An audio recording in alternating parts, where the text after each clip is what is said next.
Welcome to the Pasho Perspective, a place where I share my perspective on everything in the space between life and death. I am your host, Pasho. Today we're going to go over Jordan Peterson's rule number 9. Assume the person you are speaking to knows something you don't. Now, isn't that the purpose of why we have conversations? Isn't that the reason we get involved in debates? Isn't it because we want to walk away wiser, better, having learned something new? Or do we get into debates and conversations because we just want to listen to an echo chamber that validates our ideas and our opinions? But what happens though when our opinions are wrong? See, that's one of the bonuses, as Jordan Peterson would say, in regards to listening to somebody who might know something you don't. We are all, I believe, masters at something. Some of us are masters at heartbreak. Some of us are masters at dating. Some of us are masters in science and mathematics and literature and psychology and all the other fields that exist in the world. But even outside of academics, there are people who, know how to work with their hands, who know how to clean, change tires, who know how to put on a roof, who know how to hook up electricity in the house for hi-hats and fans and things like that. There are people who know how to make really good friends. There are people who know and are masters of how to keep a really good, positive attitude. And there are people who are experts at being the emo of the group. So there is always something that we can walk away from, or with, I should say. And so when we enter conversations, we should not enter to win. Jordan Peterson would say that anger wants to win. What we should want to do is to come out wiser, better, at least more understanding. At the end of a conversation, when I was young, we used to be able to say, agree to disagree. We'll talk for a few hours, we'll argue back and forth, no ad hominem, because, that's just a loser's way of winning a conversation. You see what I did there? And so you could always get something out of it, because winning when you're wrong is a bad thing. If you're going to win a conversation in a debate, you want it to be won because you were right, not because of what you think you know, or worse, what you think you feel, right? Because as a wise man once said, facts don't give one gosh darn about your feelings. Your feelings change like the face of the moon. Even Romeo and Juliet can teach you that lesson. When Romeo wants to profess his love to Juliet and says, "Oh, I swear by these silvery tops of the trees and the moon," and she's like, "No, don't swear on the moon unless your love is like the moon, whose face changes all the time." So we can't just base our opinions on the way that we feel, because who could trust feelings? Think about it. You could listen to a love song and get completely different reactions based on where you are in your life. You can listen to a love song, and because you just got in a really good relationship, that song is the best song in the world. You love it. Every time you hear it, it makes you sway, it makes you swoon, it makes you, just feel really good inside. But then you get dumped, and it doesn't feel so good. And when you hear that song that reminds you of the relationship that once was, you hate it. You demand that it be changed, or you do it yourself. How could you trust something like that? So instead, what we should do, as Jordan Peterson would recommend, is to listen to people, especially people who don't share the same opinions as we have. It's easy to lock yourself up in an opinion chamber, right? In an echo chamber of opinions. Going on Facebook and only hanging out with conservatives or liberals, or, TikTok and Twitter and all those other websites that are social media platforms that I don't really try to involve myself with unless it deals with this podcast. We have better things to spend our time with. But anyway, back to the point. So we should want to learn. We should even, especially, I think, we should listen to our enemies. because they're the ones that are going to tell us things that other people won't. Kind of going back to the rule about, making friends with people who want the best for you. As a friend, it's not always easy to call out the bad things that your friends are doing. It's not always the smartest choice to start pointing out flaws, especially if your friend is emotionally sensitive already. The last thing you want to do is highlight one more flaw, that they're going to have to deal with. But at the end of the day, that does make a good friend, right? A friend will risk telling you the truth because they love you and they want you to be better. They want you to make some kind of concerted effort to change that's not only going to make the relationship better, but it's going to make your life at the end of the day better because you'll feel more confident. You'll be grounded in reality. And so sometimes, we need to listen to our enemies because our friends are always going to, be on our side, and they're always going to say nice things, and they're always going to be encouraging, as they should, because that's what a good friend does. But our enemies sometimes will say the truth. Jordan Peterson, in his interview with Dave Rubin, mentions that, people that don't like you are going to say things, that maybe are not true. And it's really just predicated on the idea that, I don't like you. And so I'm going to try to say whatever I can to make you feel bad. But somewhere in that litany of insult, they might actually highlight something that might be true. They might point out the fact that, you got a little chip on your shoulder, or, you're a little narcissistic, and those are things your friends won't tell you because maybe they've just learned to accept it like that, and they're like, you know what, that's just Pasho, and, gotta love him the way he is. But our enemies will tell us because they're unafraid. They're not trying to impress us. They're not trying to be our friends. They're trying to hit us where it hurts. And we can use that as something positive because, if they're telling you, hey, you're pretty selfish, and that's one of the reasons why I don't like you, and your friends have never said that you're selfish because, it's not a nice thing to say, and maybe to a certain degree you're not as selfish with your friends as you may be, a random stranger, or certainly somebody that you don't have a fond opinion of. But there might be some truth to what they say, and that can help you then grow, right? You may realize, hey, I never heard that. Nobody has ever said that to me.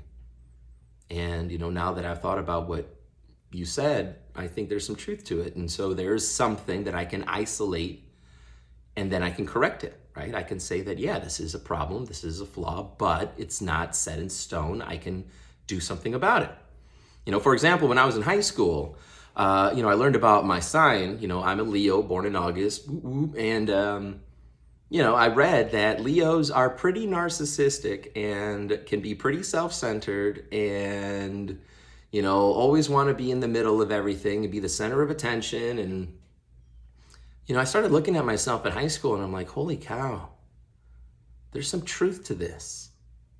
But then I stopped being egocentric and selfish, and now I'm perfect. So, it was a win-win. But anyway, sometimes the best way to learn is to get it from, somebody who doesn't always pretend to be a yes man to you. I think Aristotle even said that you should be mindful of those who flatter you because it's usually because they want something. There's some kind of subconscious desire or something that they want from you. It kind of reminds me of, my little cousins when I got a driver's license and they wanted to ride, and they'd be like, you're so awesome, you're so smart, you're so good looking. And immediately I'm like, what do you want? Because you can see right through it. Where is this every other day? So obviously there must be something there. So here's a strategy that I'm going to share with you guys that I really liked. And it reminds me of a friend of mine who is now retired. She no longer teaches, and we'll just call her Steph, all right, to kind of keep some anonymity to her. But my friend Steph used to teach a class called Critical Thinking, and I used to hear stories all the time. On Fridays, my students would come in, and sometimes their mascara would be just like all over the place because they'd been crying. And I asked him, why are you crying? I didn't go to high school to cry. That was certainly something I wasn't comfortable with. Maybe that's just me, but, And they would tell me, oh, well, we got in these circles, we do it every Friday, and we share, the problems that are going on in our life, and everybody tries to chime in and, give us some suggestions to, either work it out or get through it or to deal with it, kind of things depending on what the situation is. And I would, kind of laugh to myself, that's pretty funny because I don't normally get students, to cry in my classroom, although it has happened for different reasons, and maybe that'll be a different episode, but typically not crying in my class. You can pretty, rest assured that that's not going to happen. And so then, she gave a presentation to all the other teachers during a, professional development, and she had this great saying. She said it all the time. And we used to poke fun at her, for saying it all the time, although, it was very light, and she knew it was only a joke. And honestly, I mean, she was very highly regarded and respected, and without question, she deserved it. But she would always say, so what I hear you saying is, if you want to practice being a good listener, which is something that you should do because no person ever talked or listened themselves out of a job, right? But you can certainly talk yourself out of a job. So if you want to be a good listener, which I suggest, especially like if you're interested in getting into relationships with women love guys who listen.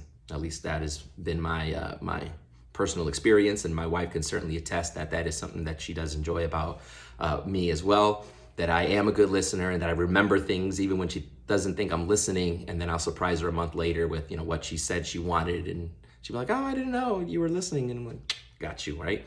And so my friend would always say, what I hear you saying is, and it does a couple of things. First of all, it allows the person that you're speaking to hear back what they're saying, or at least how you interpret what they are saying, which can help them then determine, do I need to restate it? Am I not using the right words? Maybe I should accompany it with maybe an anecdote of some sort to clarify my, my opinion. But it also, allows then that person to make any adjustments if you get it wrong. If what they said, like playing telephone, wasn't what had originally gone through, they can then make the correction and be like, no, okay, all right. I see where you're coming from. I see where you kind of thought I was saying that, but let me now, let me go a different way, take another approach to try to illustrate my ideas. Or, the good thing is you say what I hear you saying is, and then you revert, you say it back to that person, and they're like, yeah, absolutely, right? They feel validated, like, thank you for listening. That is exactly what I'm trying to say. So what do you think? And then you can go back and forth in that kind of conversation. And so, although we kind of poked fun at it during the time that she was at my school, I certainly think it is invaluable, that approach, that if you're having a conversation, especially like if you're with a spouse or with a boyfriend or girlfriend and you're having an argument, I think that really is a great opportunity to pull out that line, because one, it will also slow down the conversation, right? When we get angry, I mean, we can get into turbo speed, and by breaking it up and saying, all right, hold on, honey. So what I hear you saying is you don't like it when I cut my toenails at the breakfast table and my shavings and clippings go pinging off of your forehead and into your coffee. Is that what you're saying? And your wife then could be like, yes, that is exactly what I'm saying. And if you want to live, you will do as I say, right? And then, you can kind of go from there. You kind of give you an opportunity to pause for a second. Or she could say, no, what I'm trying to tell you is I'm going to kill you if you ever do it again. Not that you need to stop, but that you will die if it happens again. And then you'd be like, okay, heard and noted, and I will no longer do that, right? Talking about that, example that I came up with last week or a couple weeks ago. So put that into your repertoire, all right? Start listening to people. Don't try to surround yourself in an echo chamber. Try to go outside of your opinion, because again, that also does a couple of things. By being challenged by somebody who doesn't hold the same opinion as you, it should do two things. First and foremost, it should help your conviction in what you believe, right? Because when someone challenges your ideas, you're then forced to have to provide evidence and reasoning and why do you think that way? And so it's going to ground you even more in what you believe. And second, sometimes when we have a debate, it's not about the person that you're speaking to, because you believe what you believe and I believe what I believe. And at the end of the day, regardless of the conversation, we're going to walk away perhaps understanding each other better, but we're not going to have, a change of opinion. But maybe the person who's listening to the debate, who's been sitting on the fence for a while, who's only been in an echo chamber where they hear one side of the story. And because you have risked taking on this debate and this conversation with somebody that you know you don't agree with, but because you want to learn and understand where they're coming from, and it also exposes their faults and flaws while you're having that debate so that you can come up with better counter arguments and rebuttals in the future. But it's also about the people around you, who may not necessarily know anything, haven't been exposed to any media outlets or anything like that, or perhaps exposed to the wrong ones, right? Like Denzel Washington, once said, if you listen to the media, or if you don't listen to the media, you're uninformed. And if you do listen to the media, then you're misinformed. And I think that's such a great quote, and it still totally holds true today, especially today with all those fake news sources out there. I'm so happy that we have Truth and Rumble and things like that exist now in this counter alternative culture, from all of these crazy psychos, man, trying to drag us into a delusion, drag us away into the darkness, away from the light, to be miserable and angry and bitter and resentful and cynical. And to that I say a thank you, but no thank you. So anyway, that's rule number 9. Assume the person you are speaking to knows something you don't. Well, thank you guys for joining me today. I really hope you enjoyed the episode. If you did, please like it, share it, leave a review. The best thing that you can do for me, if you'd like to help me out, is to share it with your friends and as many people as possible. So that way we can help everybody grow, help everybody stay positive, help everybody, make this world a better place, right? Shine your light. And when everybody shines their light, the darkness of the world will evaporate. And so that's what we're trying to do here at the Pasha Perspective. We're just trying to show and share ideas like Jordan B. Peterson's awesome book, 12 Rules for Life, so that you and myself, as I'm talking to you guys, I get to learn and go through this process again and remember all the important lessons too that have been making my life better. And I know it's been making my students' lives better. They, attest to that every single day.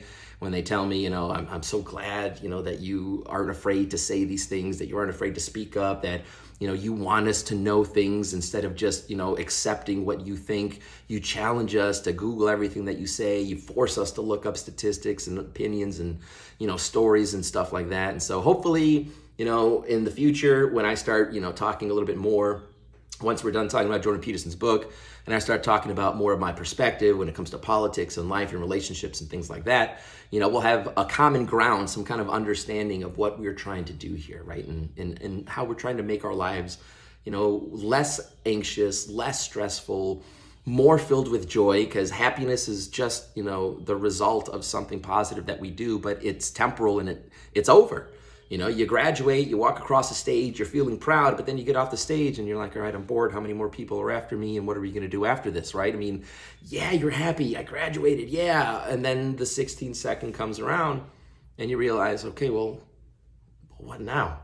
And then you got to find another goal to pursue and to chase down. So, maybe the next episode, I'm going to talk about that, the difference between happiness and joy and what we really should be striving for.